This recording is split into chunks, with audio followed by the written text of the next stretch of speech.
we were taking on water, yeah, we're sinking now. You're looking all concerned, like we're gonna drown. But we both know how to swim, no worries as we fall now. Let's take it slow, where you go, I go too. And if you hit the bottom, I'm going down with you. Ciao, ciao les petits loups, bienvenue, welcome avec Taskiller85, j'espère que tout le monde va bien, encore une fois. Aujourd'hui, on va parler de la ZD Racing DBX07, la petite cousine ou la grande cousine de la EX07 qu'on avait vu ensemble déjà et qui nous avait bien surpris. Et ben écoutez, là on a la version off-road, la version desert de cette fameuse petite Hoonigan qui me plaît toujours autant. Juste avant de commencer, pensez que le concours permanent est en route, donc vous avez encore jusqu'à vendredi après-midi si vous voulez participer et donc commander un petit quelque chose sur Banggood. Cette quinzaine, il y avait dans le concours permanent la petite EAT, la Hit 14 de chez eShine, ainsi que le petit Toothpick qui est là, le VASP. Donc vous avez encore un petit peu de temps pour pouvoir participer. Je remets, pour ceux qui ne savent pas comment fonctionne le concours permanent, bien sûr. On va attaquer tout de suite cette grosse machine. Alors on est sur du 1/7. L'engin fait, avec les batteries à l'intérieur, environ 6 kg 200 grammes, je viens de la peser. Et en dimension, on est environ à 68 par 38 par 22-23 cm de haut, selon la garde au sol bien sûr. Donc on a vraiment un gros joujou. Alors première chose que j'ai envie de vous dire, c'est pas pour les débutants, c'est pas pour les enfants, c'est pas pour ceux qui ne savent pas manier et j'ai envie de dire même entretenir un engin. Au niveau du tarif, on va en parler tout de suite, elle est affichée à plus de 600 €. Il me semble, mais j'ai un petit coupon qui vous la met à 538 €.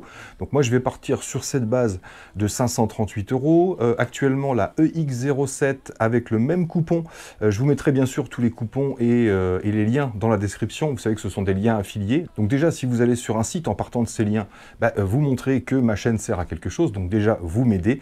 Et si en plus vous achetez en utilisant ces liens à la base, vous savez qu'il y a une petite commission qui est reversée à ma chaîne et qui permet justement d'investir, que ce soit dans du matériel à tester ou du matériel audio-vidéo pour les vidéos. Vous le savez, puisque je vous tiens au courant au fur et à mesure de ce que j'achète pour la chaîne. Et comme je vous disais, la EX07 en ce moment avec le même coupon est descendue à 475 €, je crois. Alors toujours le RTR, hein, c'est-à-dire avec la radiocommande, les batteries, le chargeur, tout compris bien sûr. Donc c'est un vrai monstre. Je vais vous montrer tout de suite de ce qu'il y a dans la boîte. Alors aujourd'hui, on ne va pas aller rouler. Quoique, les batteries sont chargées, donc j'irai peut-être sur le parking. Il a flotté, il flotte encore. J'irai peut-être sur le parking vite fait pour vous la mettre en route, pour vous donner l'eau à la bouche, j'ai envie de dire. C'est le cas de le dire, avec la flotte qui tombe. Mais aujourd'hui, on va parler des aspects techniques, puisque j'ai déjà roulé avec un petit peu pour la tester, et j'ai surtout fait mes réglages. J'ai démonté, que ce soit les amortisseurs, les transmissions, etc., les différentiels.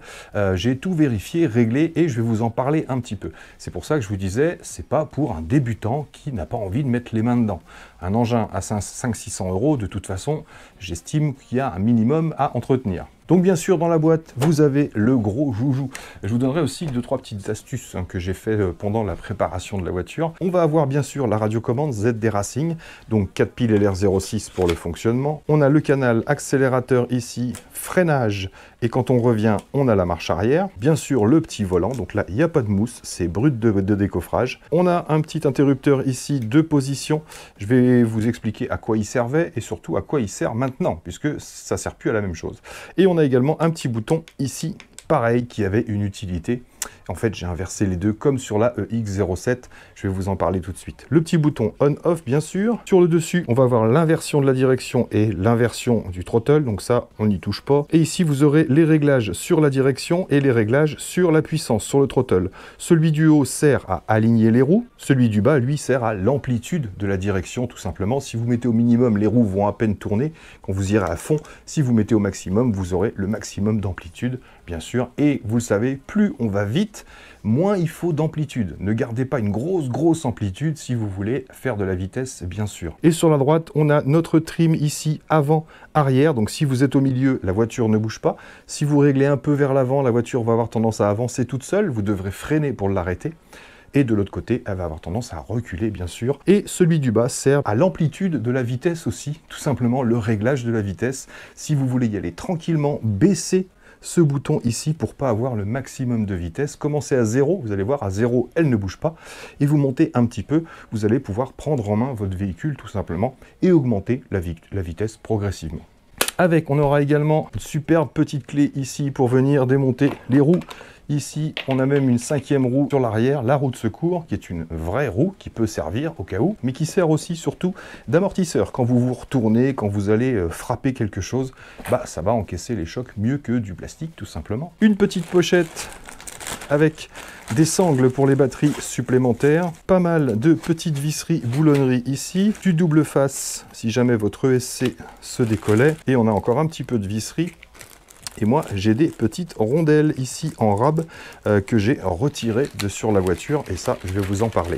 Les rondelles, vous les aurez pas, bien sûr, elles seront montées sur la voiture. Évidemment, la notice qui va bien, alors ça reste de l'anglais, comme toujours, bon, c'est quand même mieux que le chinois complet. Donc ça vous explique les 2-3 règles de base pour le pilotage et la mise en route, bien sûr.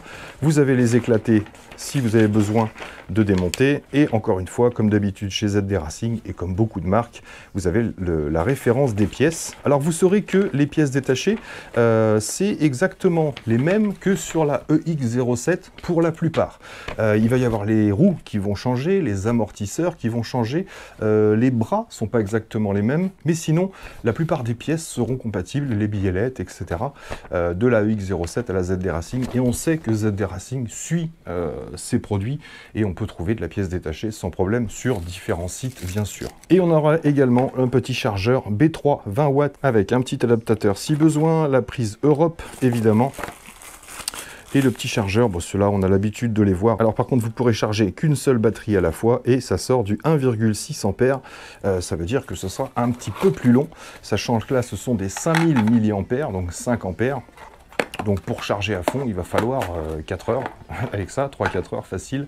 Alors que si vous avez un chargeur de base, bah, vous chargez à 5 ampères et ça prendra 1 heure, grosso modo. Bel engin, franchement. Un truc qui m'a fait kiffer, c'est ça, c'est les petites grilles en caoutchouc ici, les protections pour les pilotes, je trouve ça marrant. Le petit extincteur sur le côté. Ce qu'on remarque tout de suite, c'est que les amortisseurs, donc ce sont des amortisseurs marqués. C'est marqué dessus DBX07. Sur les roues, on a également du DBX07. On a même la taille des roues, 165 par 63. De gros pneus, franchement, là-dessus. Et ce qu'on remarque aussi, c'est qu'on a sur les amortisseurs des petits retours ici, avec les petites réserves d'huile qui ne sont pas réelles, bien sûr. Hein. C'est complètement faux. Tout se passe dans l'amortisseur. C'est exactement les mêmes réglages que pour les amortisseurs de base. J'ai fait les amortisseurs. J'ai démonté les 4. Les réglages étaient identiques. Et j'ai trouvé ça un peu mou parce que moi j'aime bien faire un peu de saut, même si elle n'est pas forcément faite que pour le saut. Je vous ai dit, c'est un desert truck, donc c'est plus fait pour le sable, pour le dirt, pour le off-road tout simplement. Mais moi j'aime bien faire du saut et j'aime pas quand mon châssis il claque quand j'atterris tout simplement sur des sauts de 12 mètres. Donc j'ai rempli les amortisseurs un peu plus de façon à avoir quelque chose de bien costaud, vous voyez, qui amortit bien. On garde quand même une bonne souplesse sur la voiture, mais on va difficilement aller, moi j'arrive pas en appuyant à venir taper le châssis directement sur le sol. Donc c'est ce que je voulais. Moi j'aime pas quand le châssis vient claquer à chaque fois. J'ai durci un peu. Après ça, c'est chacun ses goûts. Sur l'arrière, on a une petite roulette wheeling à monter. Bon, c'est monté sur roulement, mais ça n'a pas l'air bien fluide. Après, on lui demande pas non plus de rouler vite à cette petite roulette. C'est vraiment fait pour éviter qu'elle se retourne tout simplement. Donc gros montage. On a des beaux bras. Franchement, c'est du costaud, ça c'est clair. On verra à l'usure bien sûr ce que ça donne et à l'utilisation. Beaucoup de pièces aluminium. On a un beau gros châssis aluminium, 4 bons millimètres. Donc autant vous dire qu'on va pas le tordre comme ça.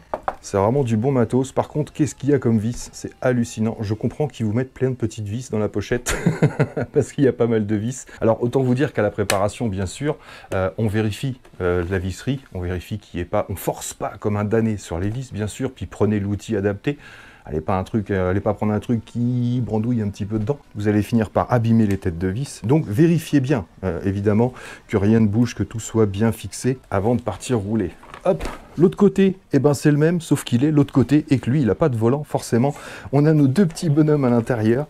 J'espère que vous les verrez bien ici. On a une rampe de LED sur l'avant. On a les phares qui sont les mêmes phares que sur la EX07 aussi. Vous allez voir, on va pouvoir régler les phares dessus. Quand vous allez brancher la voiture, la mettre en route, vous allez avoir cette rampe de phare sur l'avant blanc qui s'allume automatiquement. Vous pouvez les débrancher, je vais vous montrer. Mais vous avez aussi une petite barre de LED ici, de 2 couleurs différentes, juste au-dessus des 2 gros faux ventilateurs. Mais donc pour le repérage à distance, c'est pas mal. Avec cette grosse barre blanche devant et la barre bicolore à l'arrière, on voit bien comment est orienté notre véhicule de loin, bien sûr. C'est pas forcément fait pour rouler de nuit. Et sur l'avant, un petit bumper ici qui va encaisser les chocs. Allez, on va l'ouvrir.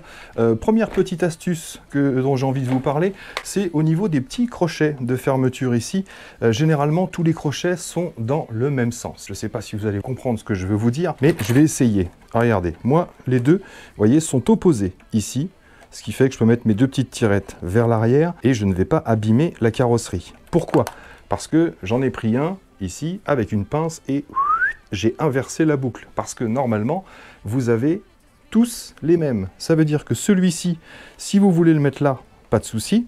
On va passer sans problème au niveau de la carrosserie. Mais si vous voulez le mettre de l'autre côté, dans le même sens, vous ne pourrez pas parce que là, vous avez ce petit morceau ici qui va venir gratter la carrosserie. Donc, on va être obligé de le mettre dans l'autre sens. Tout simplement. Et vous en aurez donc un à l'endroit, un à l'envers. Moi, c'est bête, mais je voulais les deux dans le même sens. Donc, j'ai simplement, comme je vous ai dit, tordu une patte de l'autre côté, de façon à avoir mes 2 petites goupilles parallèles et que je peux retirer dans le même sens, bien sûr. C'était important pour moi, parce qu'une dans chaque sens, avec les petits bouts de riselant qui pendouillent, si je mets une caméra embarquée, ça va pas faire joli. Pour l'ouvrir, donc juste 2 goupilles à retirer. Et là, on soulève et on a ouvert notre bébé. Très très simple pour avoir accès à tout l'intérieur de la voiture. Pendant qu'on l'a soulevé, je vous parle de la carrosserie. Alors, elle est épaisse, mais je pense, moi ici, j'ai eu un léger choc et elle blanchit un petit peu. Donc, je suis pas sûr qu'elle soit vraiment super résistante. Après, on a ici quelque chose d'un peu plus costaud que là. On verra à l'utilisation. En tout cas, la cage, elle, a l'air vraiment costaud. En cas de retournement, je pense que ça va bien encaisser les chocs. Ça, encore une fois, ce sera à l'utilisation, bien sûr. Sur l'arrière, on voit ici nos 2 branchements pour les phares et pour les LED à l'avant et à l'arrière.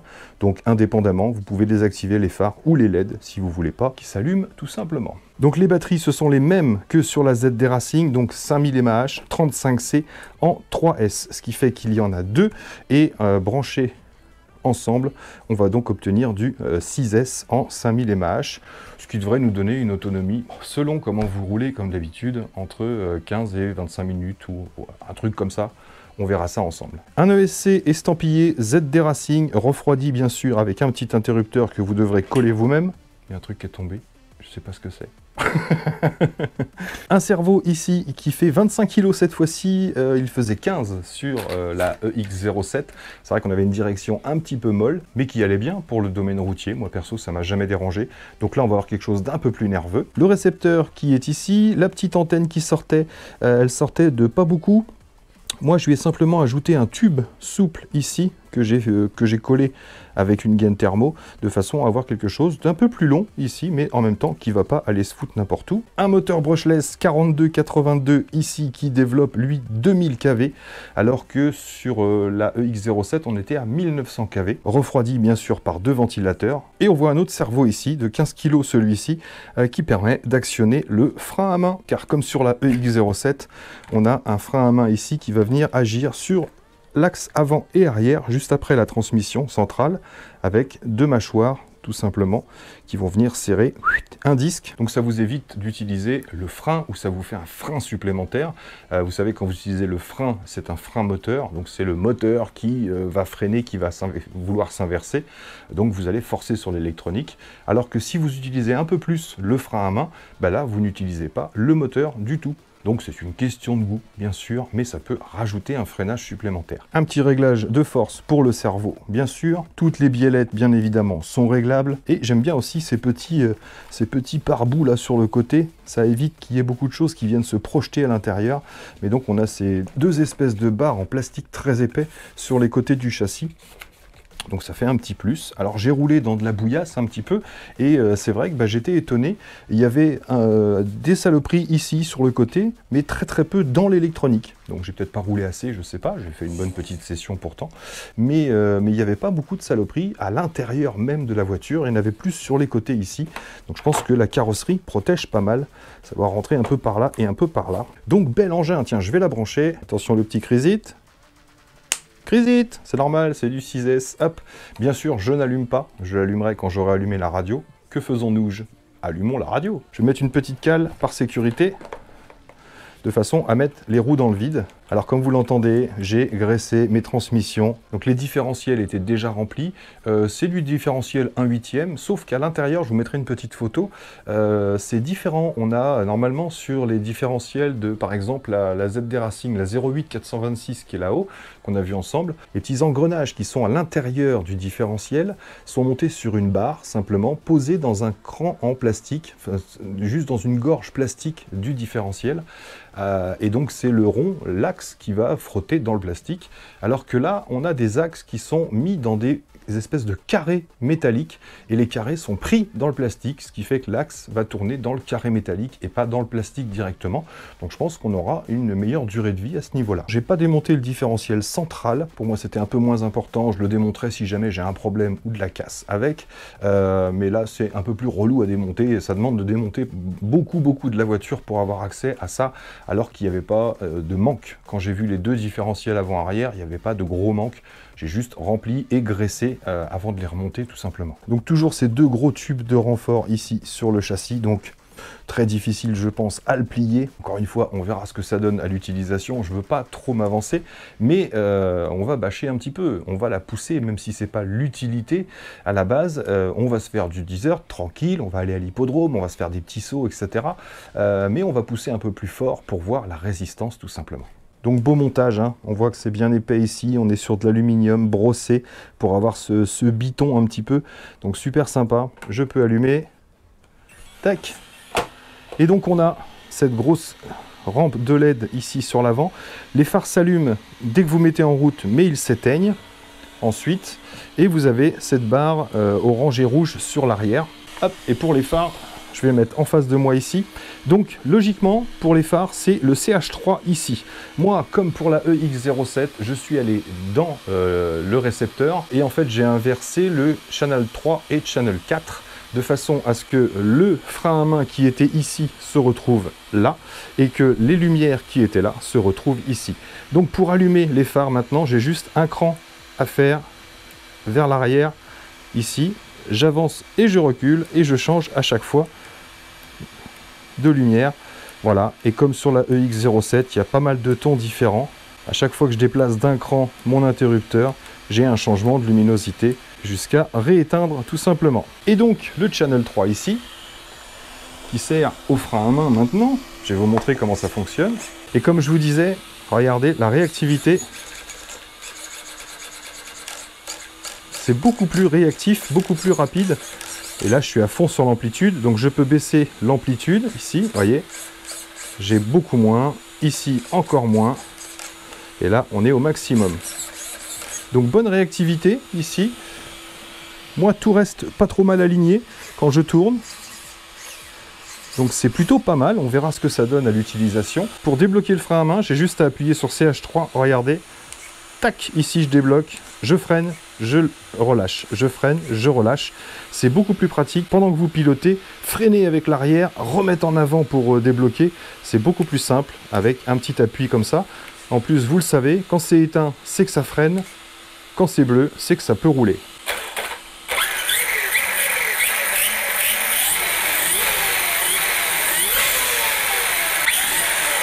Et je freine au frein à main.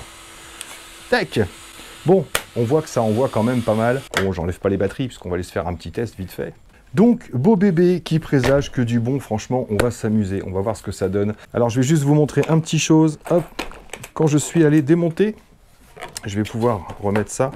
Hop, je vais vous donner petit conseil quand même. Hop, je retire ma roue. J'avais retiré les amortisseurs et je voulais avoir accès à ma transmission. Et une fois que j'ai eu sorti la transmission, j'ai vérifié ici que ça tournait comme il faut, librement, parce que je trouvais une petite résistance. Pareil pour l'arrière, très souple à gauche. Pas de résistance ni de jeu. Et à droite, par contre, ça résiste un peu plus. Vous avez une petite vis à desserrer à l'intérieur pour pouvoir retirer la goupille. Et déjà, ce qui m'a étonné, c'est qu'en desserrant la petite vis, la goupille ne sortait pas. Il a fallu que je force dessus, alors que sur l'autre côté, dès que j'ai desserré la petite vis, ma goupille est sortie toute seule. Donc ça voulait dire qu'il y avait un mauvais calage selon moi. Donc j'ai forcé pour retirer ma goupille, ensuite j'ai pu retirer mon support de roue, et oui, j'avais 2 rondelles de calage juste ici, c'est celle que vous avez vue dans le petit sac tout à l'heure, alors que l'autre côté, j'en avais qu'une. Donc ce que j'ai fait, c'est que j'ai essayé en retirant simplement une rondelle, j'ai replacé mon support, la goupille est rentrée toute seule sans forcer, et j'ai replacé ma roue, ce qui fait que je n'avais plus du tout de résistance sur cette partie-là. Donc j'ai fait ça sur les 4 roues pendant que j'avais démonté bien sûr les différentiels, et vous verrez, il y avait des calages aussi sur les différentiels, alors surtout cela ne les changeait pas. J'en avais retiré un pour voir ce que ça donnait, le différentiel avait tendance à bouger un petit peu dans sa boîte, donc laissez ces calages là, tant que ça ne force pas, c'est pas gênant. Donc voilà, c'est les seules modifications que j'ai fait. Si je pense à d'autres choses, je vous en reparlerai bien sûr. On va aller se la tester et on vous fait une petite vidéo avec Yacine pour samedi. Donc samedi, vous la verrez rouler, vous la verrez tourner dans tous les sens et on va, je pense, lui mettre ce qu'il faut. Donc je remonte tout ça et puis on va se faire, pour finir, dans la outro, quelques images sur le parking mouillé, juste pour que vous la voyez rouler. Donc voilà, j'espère que cette petite présentation vous aura plu. Et puis moi là-dessus, il ne me reste plus qu'à vous dire surtout, portez-vous bien, prenez soin de vous et des autres, et à très bientôt dans mes vidéos. Allez, ciao ciao!